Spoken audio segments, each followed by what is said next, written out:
His letter reached me in a distant part of the country. Frederick, my dear friend. His eyes were tortured by a faint light. I dread the events of the future. I began to question my worthiness of being present for my friend, who now existed in a world of which I held no key. I speak of my tenderly beloved sister, Madeline.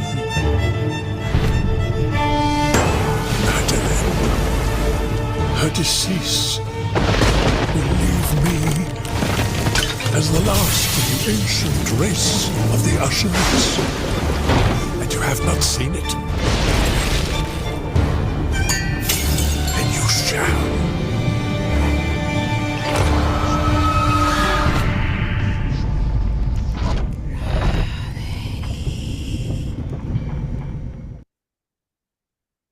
Hello guys, hope you're doing well. This is the horror or the gothic story, The Fall of the House of Usher. So guys, if we rewatch the trailer again, we can see that there was a man who received a letter from his old friend, like urging him, to visit him and to check what's wrong with him. It seems that this friend lives in, as you see in the setting here, in the mood, it's like a gloomy, creepy, dull house, which is called the House of Usher. So till now we have two characters, as we see. We have the Usher, which is the housemaster or the house owner, and his friend who visited him. And then through the events, we can find that another character will appear on the scene, which is Madeline, his sister, yes, who seemed to suffer from kind of illness. And actually, this illness annoyed or irritated her brother, or in other words, her twin. And finally, we can see that the house is about to fall, and at the end, the usher will be shocked when he opens the door like this, if you see, and saw his sister after her death. So, guys, let me say that this is kind of gothic narrative story. So, if we check together the story, okay, just 1 second. Let me open it. Yes, that's it. It's called The Fall of the House of Usher. Okay. For the writer of this story, if you remember in grade 9, we studied another gothic or horror story. It's called The Telltale Heart. Actually, for your surprise, that both stories has the same author, which is Edgar Allan Poe. Edgar Allan Poe. This is the same author who wrote the two stories. And both stories, they have something in common, which is both are horror or gothic stories, okay? Guys, before any story, it's preferable to read the background about the author. Because if you read here the background about this author, you will find some traits or some background, some experiences or some interests in his character. All of these traits and all of these interests, they actually reflect in his writing. So we can see here from the background that he is actually interested in human psychology, especially the darkest aspects, like the darkest side of the mind and heart, were most revealing of what it means to be human.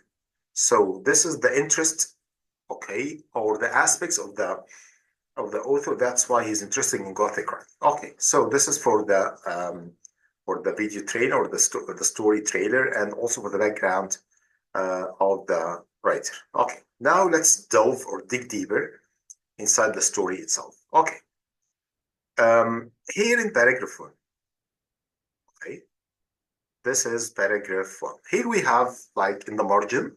By the way, guys, this is called the margin, which is this side of the book. Okay, this is called the margin. Here we have a question we need to annotate. And by the way, for the people who do not know the meaning of annotate, I would like to highlight or to underline from the text itself.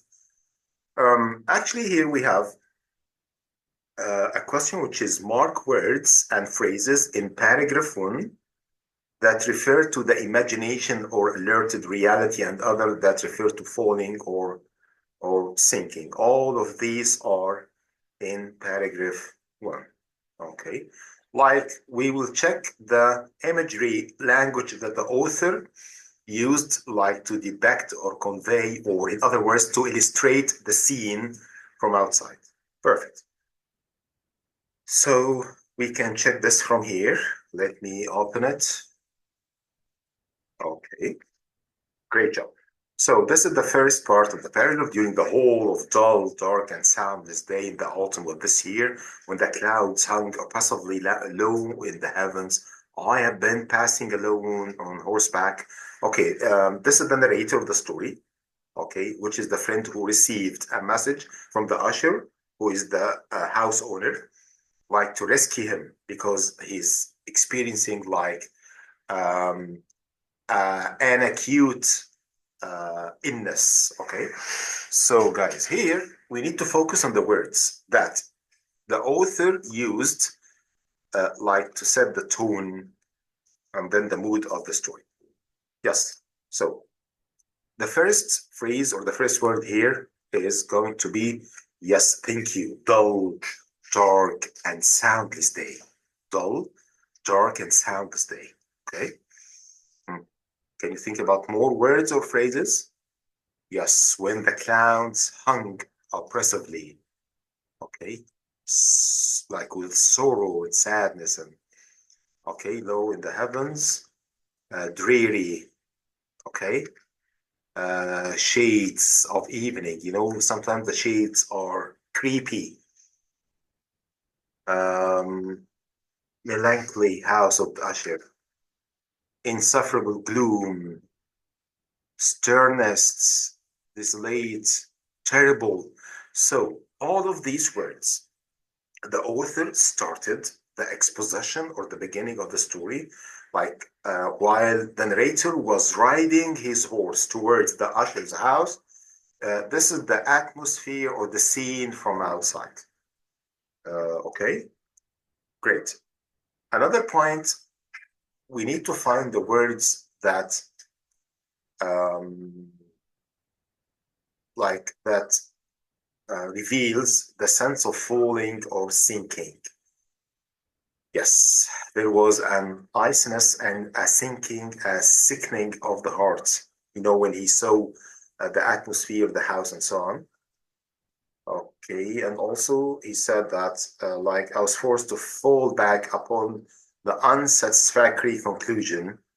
Okay, so all of these words are used to depict, okay, to let the author imagine the scene of the house from outside, as if you are watching it. Okay. Also, when he said that it was possible, I reflected that a mere different arrangement of the particulars of the scene. Okay, and the word annihilate, its capacity, annihilate, like to destroy, sorrowful impression. So all of these words or phrases like showed the kind of or the, let me say, the sense of falling or sinking inside the soul of the narrator. Okay, thank you guys, thank you so much, see you soon inshallah, thank you so much.